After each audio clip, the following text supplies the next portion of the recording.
Students, आज हम देखेंगे चालक, कुचालक और अर्धचालकों का वर्गीकरण। तो देखिए, चालक, कुचालक और अर्धचालक तीन प्रकार के हमारे पास पदार्थ हैं। इनकी प्रतिरोधकता, चालकता और ताप गुणांक के आधार पर इनका वर्गीकरण देखते हैं। तो देखो, जो चालक होता है उसकी जो प्रतिरोधकता है उसका मान होता है 10⁻² से 10⁻8 ओम मीटर। प्रतिरोधकता का आप मात्रक जानते हो, ओम मीटर होता है, इसलिए यहाँ पे ओम मीटर लिखा गया है।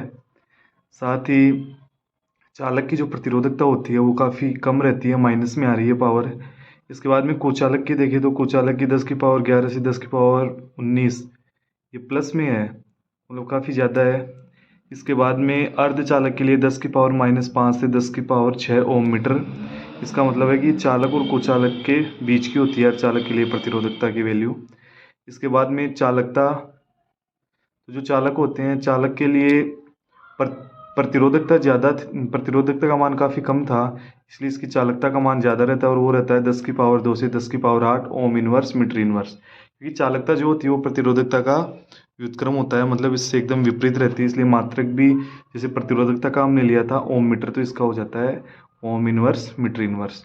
ऐसे ही कुचालक पदार्थों के लिए जो चालकता रहेगी वो 10⁻11 से 10⁻19 ओम इनवर्स मीटर इनवर्स, और अर्धचालक के लिए 10�5 से 10⁻6 ओम इनवर्स मीटर इनवर्स। ताप गुणांक की बात करते हैं तो जो चालक होते हैं उनके लिए ताप गुणांक पॉजिटिव होता है, कुचालक के लिए नेगेटिव और अर्धचालक के लिए नेगेटिव। ऐसा चैप्टर नंबर 3 में भी आपने पढ़ा होगा कि जो चालक रहते हैं उनके लिए ताप गुणांक अल्फा का मान पॉजिटिव रहता है, कुचालकों के लिए नेगेटिव और अर्धचालकों के लिए भी नेगेटिव।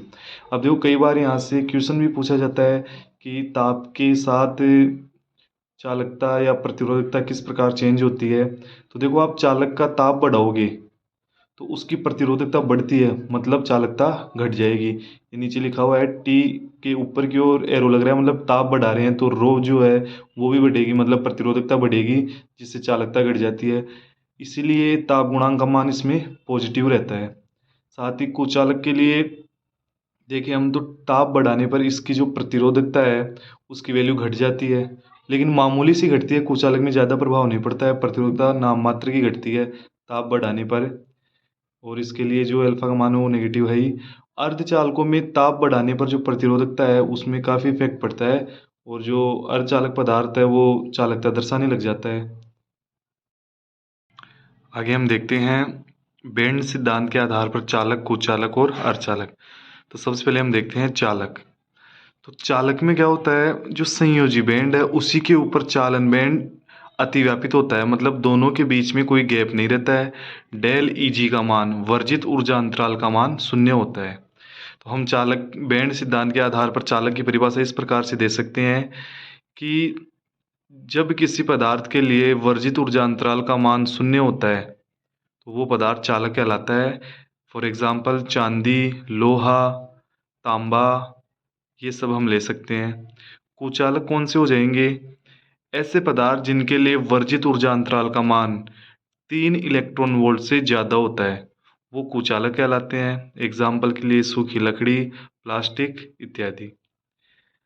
और अब हम बात करते हैं जो सबसे इम्पोर्टेंट अपने लिए, अर्धचालक। अर्धचालक के लिए क्या होता है, चालन बैंड और संयोजी बैंड जो है उन दोनों के बीच में ऊर्जा का जो अंतराल रहता है वो 0.1 इलेक्ट्रॉन वोल्ट से 3 इलेक्ट्रॉन वोल्ट के मध्य होता है। और एग्जाम्पल के लिए हम देखें तो जर्मेनियम और सिलिकॉन।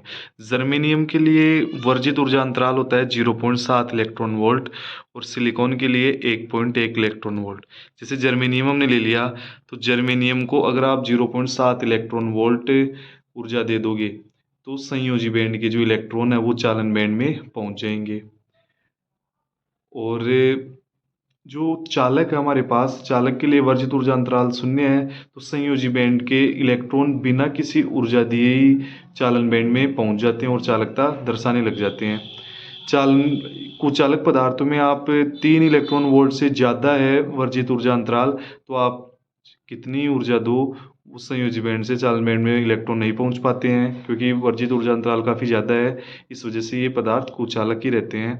अर्धचालक में क्या है कि जैसे जर्मेनियम के लिए 0.7 है, सिलिकॉन के लिए 1.1 इलेक्ट्रॉन वोल्ट है। संयोजी बैंड में इलेक्ट्रॉन भरे हुए रहेंगे, और ये जो ऊर्जा का मान यहाँ पर दे रखा है, इतनी ऊर्जा आप दे दोगे तो संयोजी बैंड से इलेक्ट्रॉन बंद तोड़कर चालन बैंड में चले जाएंगे, और ये पदार्थ चालकता दर्शाने लग जाएंगे। 0 केल्विन परम शून्य ताप की अगर हम बात करें, तो जो अर्धचालक होते हैं वो कुचालक की तरह व्यवहार करते हैं। कई बार क्वेश्चन भी पूछा जाता है कि परम शून्य ताप या 0 केल्विन पर अर्धचालक का व्यवहार कैसा होता है। तो 0 केल्विन ताप पर अर्धचालक कुचालक पदार्थों की भांति व्यवहार करते हैं, लेकिन कमरे के ताप पर, मतलब लगभग 27 डिग्री सेल्सियस या केल्विन में देखें तो 300 केल्विन पर जो अर्धचालक होते हैं वो चालक की तरह व्यवहार करते हैं।